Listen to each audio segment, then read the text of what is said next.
Welcome back to the program and the exciting debut of Night Talk Visual Aids. Yes, ladies and gentlemen, it was just a little over a week ago that myself and Georgie Porgy, the animal parfait, one of the fine PCNC staffers, and our lovely companions, and yes, they were female, so don't even think about it, flew down to the island of Aruba. We began at Pittsburgh.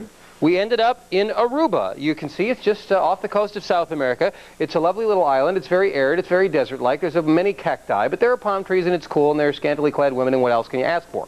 Then we thought we'd fly back to Pittsburgh on this charter airline. It was TNT Vacations and Sun World Airlines. TNT, Sun World. Two names to remember in case you don't want to get stuck in Raleigh, North. No, it's not a pool accident. It is not a pool accident. Yes, the debut of special effects on Night Talk turns into a horrible disaster, worse than even the one I'm about to describe. Well, all right. You don't want to end up in North Carolina because the plane flew back to North Carolina for various reasons, which will be described. Ladies and gentlemen, as you can see, the route was horribly thrown off course. Something went terribly wrong, as they say on television. Let's get the objective version of this from the fine Channel 11/PCNC News reporter. First of all, we'll get that, and then we'll get the snotty commentary version from me. But here first is Amy Marcinkowitz. But this airplane is definitely not going to go anywhere. The announcement is made after an oil leak, an engine blows, and an emergency landing. This charter plane sits at the Raleigh-Durham Airport. It will not make it to Pittsburgh. Most of the passengers sit and wait to hear what happens next. A few of the passengers, WPXI employees, pull out the video camera and start asking questions of the airline Sun World and the travel group TNT. One being, what are the chances of being reimbursed for food, hotel, added transportation? I don't know what chances are, to be honest. Do you have any idea whether we'll be reimbursed for all of our expenses? No. Any of our expenses? You can call Sun World and find out. This is unbelievable. The passengers say they couldn't get any answers. They say they were stuck in limbo for 30 hours. While most found other ways home, Kim Morgan let the tour group handle the problem. She was put on a bus and got home at 3 a.m. Monday morning, a day and a half late. We were all ready to start crying right then and there. I had had enough. Being late wasn't the worst. She says it sounds like a bad joke, but she knew she was in trouble when the plane was flying so low. We were so low that we could actually touch the trees. It was pure hell from there on. During the crisis, the Sun World pilot told our crew he didn't know much, but now the charter plane service has issued this statement. Although this was an unfortunate incident, safety is our #1 concern. We are now instructing passengers to go back to TNT Travel, and between the two of us, we will try to take care of all the passenger concerns. Too little, too late for Kim Morgan. I have had it, and I'm sure everybody else feels that way. Indeed, ladies and gentlemen, and thanks to Georgie Porgy, the animal parfait, who had his incredible camera with him, we were able to capture through the magic of videotape much of the disaster that occurred at the airport in North Carolina. And this would be under the heading of commentary, because yes, ladies and gentlemen, it's not completely objective. It is my personal experience and commentary on the entire disaster that befell us, thanks to the fine folks at TNT and Sun World Airlines. Here it is. How does a beautiful tropical vacation with palm trees, scantily clad island girls, and exotic wildlife turn into a screaming match? Hey, there's about 160 angry passengers here, and they're kind of, I don't know. The answer? When TNT Vacations and Sun World Airlines conspire to confuse, confound, and contrive crapola to bamboozle hapless Western PA vacationers into thinking they're actually trying to correct a problem. What they were trying to do, it seemed, was to tap dance long enough so that we'd all forget what we were angry about. What we were angry about was landing in North Carolina, told it was a refueling stop, then told it was because of a mechanical problem which made us think we'd been lied to. I'm not sure where it was in North Carolina, but it must have been Mayberry, because clearly the man piloting the Sun World aircraft, the malfunction waiting to happen, was Goober. Do you have any idea what the chances are that we'll get out of here tonight and when the plane will be fixed, or if it will be fixed?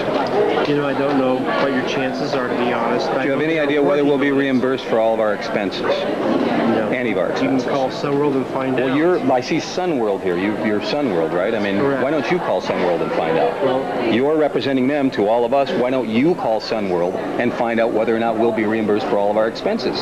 You're it. You're the guy. You're the man.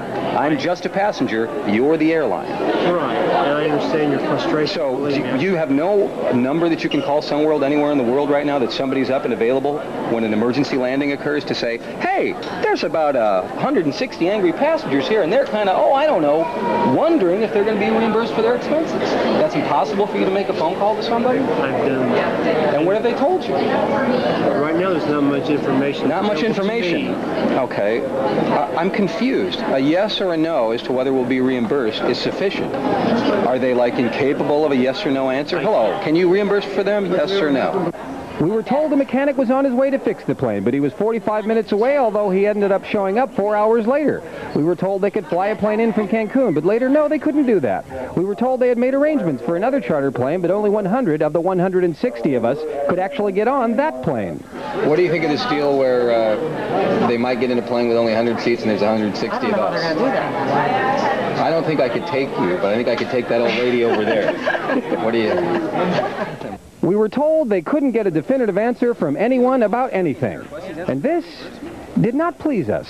The information I'm getting is limited, but they are working on the problem, that I assure you. Okay, is it just me, or is that like the most bureaucratically vague, silly answer you've ever heard in your life? Yes. The information, there's a yes or a no. It's a reimbursement or a no.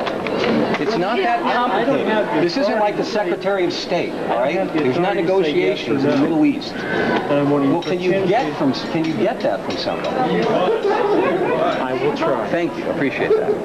Sunworld pilot guy eventually slithered off into the night, presumably to fly again another day. To add insult to injury, a statement issued today by TNT says we were given lists of hotels to stay at. We were not. The statement said we were given a number to call to find out what was what. We were.